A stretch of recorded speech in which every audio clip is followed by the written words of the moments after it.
Bonjour, bonsoir nos amis de partout, c'est notre entretien numéro 3. Et chers amis, je dois vous dire à chaque jour et à chaque heure, à chaque semaine, les choses deviennent beaucoup plus difficiles, beaucoup plus compliquées et je dirais même complexes.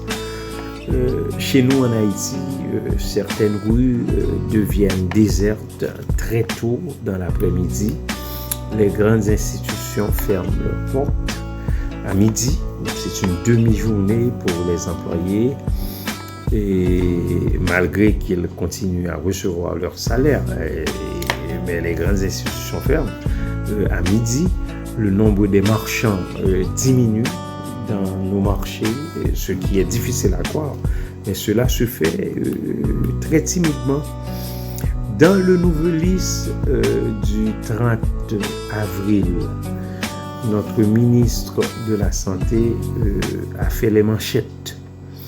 Et je cite, « Le moment est grave, des jours plus sombres nous attendent. »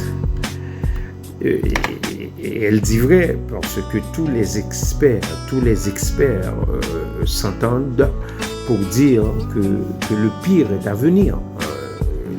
Le spécialiste américain en épidémiologie, Anthony Fauci, l'un des experts les plus réputés du président américain Donald Trump, parle d'une catastrophe aux États-Unis qui pourrait voir disparaître entre 100 à 200 000 Américains.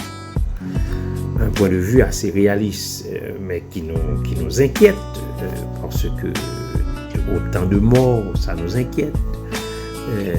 Certains arrivent même à reprendre en quelques mots la fameuse déclaration de Nietzsche, ce grand contestataire allemand qui disait que tous ceux qui n'ont pas survécu ne méritaient pas de vivre.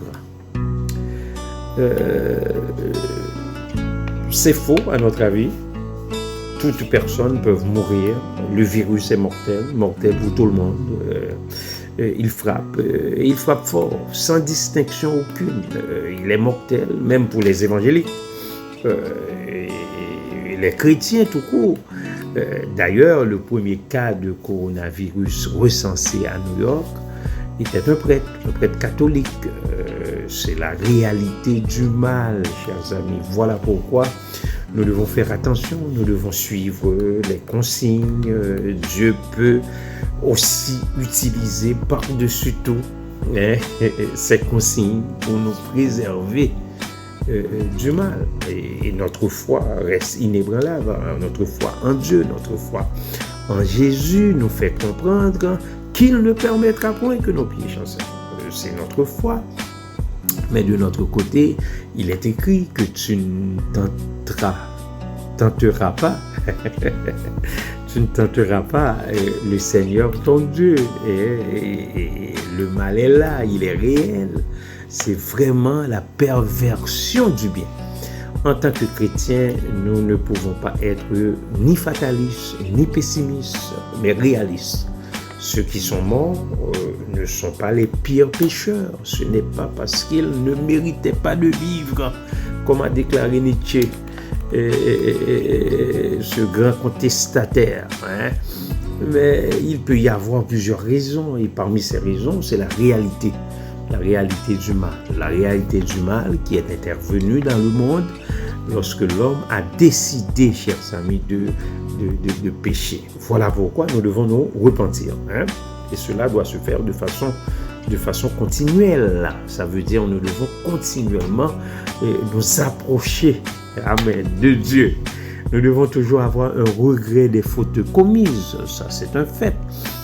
Vous savez, dans Luc chapitre 13, il y a des gens qui sont venus voir Jésus et ils ont dit à Jésus, ceux qui étaient passés à des Galiléens dont Pilate avait mêlé le sang avec celui de leur sacrifice. Pilate les avait exterminés. Et Jésus leur a dit, Croyez-vous que ces Galiléens fussent de plus grands pécheurs que tous les autres Galiléens parce qu'ils ont souffert de la sorte? Et non, Jésus a répondu, non, je vous le dis, mais si vous ne vous repentez, vous périrez tous également. Et Jésus continue, il a dit, ou bien c'est 18 personnes sur qui est tombée la tour de Siloé et qu'elle a tué. Croyez-vous qu'elles fussent plus coupables que tous les autres habitants de Jérusalem? Jésus a dit non, je vous le dis, mais si vous ne vous repentez, vous périrez tous également. Je suis conscient que les choses sont difficiles. J'ai véritablement, je dirais même véritablement conscience des données négatives qui nous arrivent quotidiennement de toutes parts. Mais je vous demande de vous rassurer, car Jésus est là. Si ton sentier, personnellement, si ton sentier, toi-même qui m'écoutes, toi-même, si ton sentier devient rude et pénible, et si Satan dans sa rage t'assaille, et si tu souffres triste et solitaire, rassure-toi, Jésus est là. Tes soupirs, ta peur, ta tristesse, tes déboires, tes pleurs, ne les connaît-il pas? Il t'aime et il t'en délivrera. Donc rassure-toi, Jésus est là. Mes amis, allez, que Dieu vous garde, que Dieu vous bénisse, que Dieu vous garde. Jean-Clibert Jean-Charles de Port-au-Prince, Haïti, entretien numéro 3, dimanche 5 avril 2020. Allez, bye.